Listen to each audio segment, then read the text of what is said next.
Perkenalkan, kami dari kelompok 1 akan mewawancarai batik Lasem yang berada di Sekar Mulyo, Kecamatan Lasem. Sebelumnya, perkenalkan, nama saya Judisya Kanantarelani. Saya Vito Bintang Negro. Saya Pengedi Sarbianto. Saya Alvira Ramadhani. Saya Sylvia Bilkis. Saya Priska Maulidina. Saya Sofia Novita Negrom. Saya Yudha Dewa Ayu.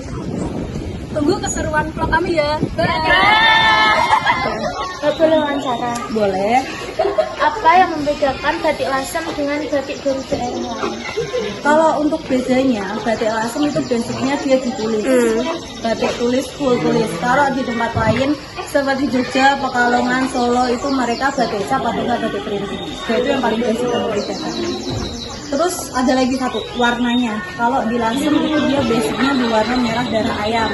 Kalau merah darah ayam itu dia emang dari Lasem gitu. Kalau di daerah mana tuh ada kayak biru, terus Solo itu coklat gitu. Biru dari Pekalongan. Terus Gimana bahan-bahan untuk membuat batik biasanya diperoleh? kalau untuk bahan-bahannya, kalau untuk kain itu pasti kita punya kerjasama tersendiri sama pabrik kain. Terus kalau untuk gawangan, terus kalau untuk apapun itu, kalau gawangan biasanya kita buat sendiri, kan kayak kayu gitu kan. Kalau untuk gawangan yang buat display itu kita tetap pesen sama kayak di Jepara atau di mana. Kalau untuk malam kita buat sendiri, dan untuk canting tetap kita beli kan. Nah, gitu aja sih.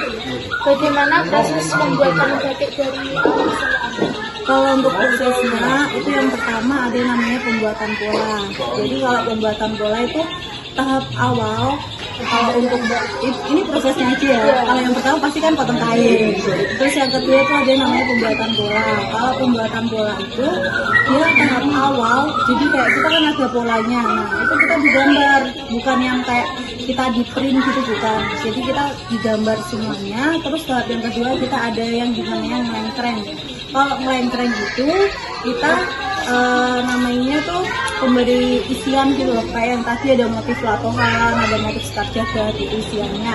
Terus yang ketiga ada yang namanya proses nerusi. Kalau proses nerusi itu kayak penebalan batik sebelahnya gitu kan. Jadi kayak kita bukan yang canting tembus gitu, bukan, tapi cantingnya dicanting bolak-balik gitu. Terus yang selanjutnya itu ada proses nemboi. Kalau proses nemboi itu pemberian malam pada pola. Jadi pada saat pewarnaan motif yang sudah dikasih sama nemboi itu, yang udah dikasih sama malam itu nggak bakalan kena warna gitu. Karena fungsinya nemboi itu supaya saat pewarnaan tidak kemasukan warna gitu. Terus ada lagi yang namanya proses penyoletan. Kalau proses penyoletan itu pemberian warna pada motif batik seperti itu.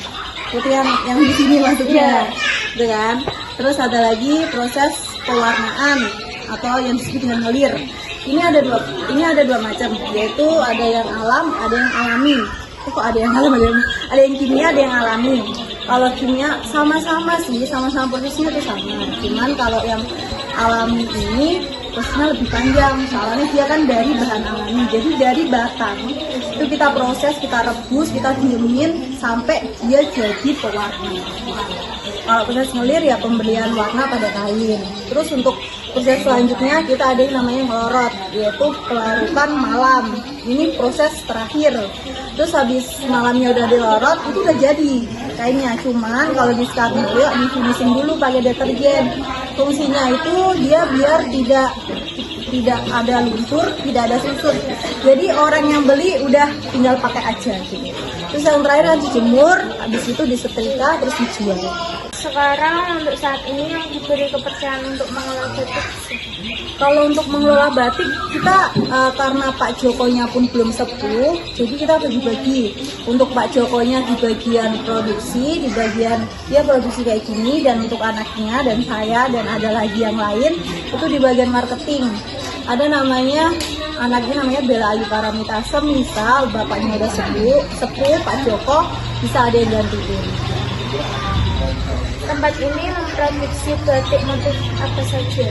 Kalau untuk motifnya sih banyak ya, Tik. Kita ada motif yang namanya frica, ada motif sekar jagat, motif bunga sulur, motif apalagi gunung ringgit, motif latohan, motif aseman, mahkota, kupu-kupu, pokoknya banyak deh kalau di sini. Motif apa yang sering terjual dan kisaran harganya berapa? Kalau untuk yang terjual kita akui namanya motif sepasang burung hom. Itu kisaran harga yang paling murah juga ada 275 sampai ada yang 10 juta itu pun ada. Yang motif sepasang burung hom, ya kan?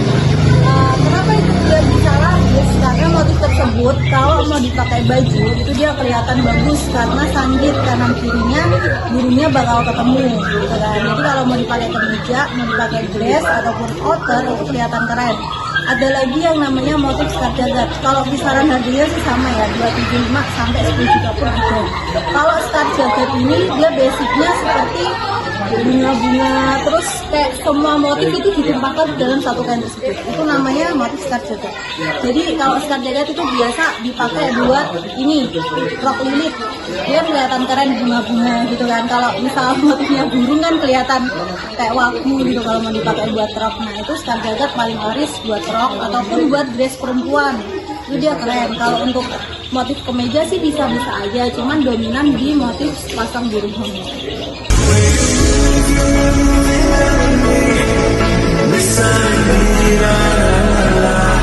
Mysterious, moving out of me, makes me wanna lie.